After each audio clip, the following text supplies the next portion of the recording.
It was a gorgeous morning in Rio de Janeiro, February 9th, the day David Goldman hoped to finally set eyes on his little boy. I'm hoping I can take him out shopping or take him for ice cream. David was anxious. He'd been granted visits before, but never got to see Sean. As he'd done so many times, he'd brought a backpack full of photographs and gifts. I saw these little lollipops. I remember he liked candy a lot and sweet things. And there was something tiny David had been carrying for 4.5 years, a poignant reminder of their lost life together in New Jersey. I was teaching him to whistle through an acorn shell before we left, and this is actually the acorn shell that he was using. But would his son even want his gifts? Adding to the tension were the conditions of the visit. As long as Sean was willing, David could take his son anywhere in Rio, but they would never be alone. They have a psychologist with him, with my son, that has to be there the whole time. So I don't know. I hope for the best, but I expect the worst. Congressman Chris Smith and a U.S. Embassy official came along for moral support.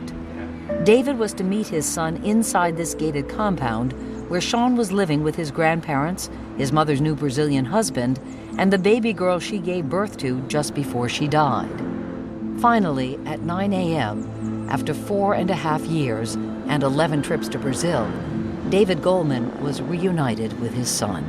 I love you, buddy. You know, you're gonna clip me? I love you so much, Sean. These are David's personal videos of his visits with Sean, seen here publicly for the very first time. I just walked over, and then I ran and picked him up and hugged him. Told him I loved him, I miss him. Oh, sorry. It's okay. Sean started calling me Dad and Dada. It was like he said it, and it felt good for him to say that, which I just wanted to bawl and start crying like, oh my God, I hadn't heard that in so long. As joyous as the reunion was, David says he felt like they were in a fishbowl. Sean's Brazilian family was watching every move. The surveillance was omnipresent on the part of the abducting family. They tried to make it miserable.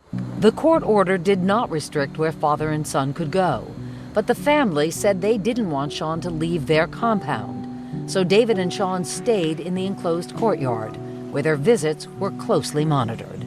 There was a man up on the roof with a cell phone. There was a lawyer that was literally in the pool. There were 3 people in the pool: David, Sean, and some lawyer with a cell phone. It was theater of the absurd. But the congressman says David only had eyes for his little boy. And even though Sean hadn't seen his dad since he was 4 years old, Smith says their tight bond remained unbroken, as if no time had passed at all. By now, Sean's English had become a little rusty, but it was music to David's ears. At one point, he said, hug me with maximum force. Hug me with maximum force. And then he goes, again, maximum force. I just squeezed him again, and I just didn't ever want that to stop.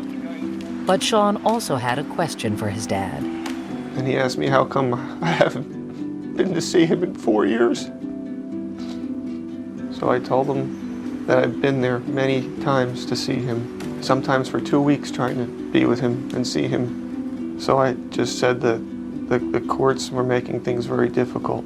About an hour into the visit, Congressman Smith took this photo.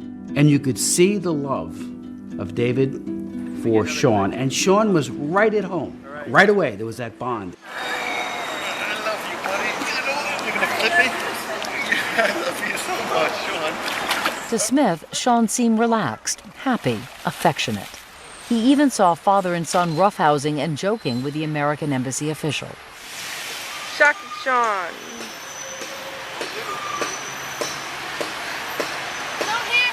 Huh? I'm scared. I'm scared.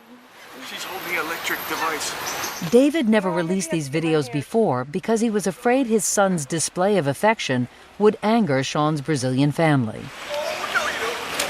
As overjoyed as he was, David knew this precious time with Sean was only temporary. His boy still wasn't home, where so many people in New Jersey, especially his grandparents, waited and longed for the way things used to be. every family gathering for years, we all made a wish that Sean would come back to us. We go around the table and say, what are you grateful for? And we were grateful that we were together, and we all said, we hope Sean is with us on our next holiday. For David, the visits were bittersweet. Along with joy, he saw pain and confusion on Sean's face. He's tormented. He's conflicted. Why would they do this to us for this long? Why did they do that to him? And most heartbreaking of all, after 2 days of visiting for several hours at a time, David had to say goodbye again, not knowing when he'd be back. We both just turned at the same time, and our eyes locked. And neither of us said a word, but that connection's there. Just locked. I feel so bad for him. But Sean's Brazilian family was about to hit David with ugly personal allegations, suggesting he wasn't even fit to be Sean's father. Coming up, David battles back against the family. They've done everything they possibly could to totally erase my relationship with my son from his memory. When Dateline continues.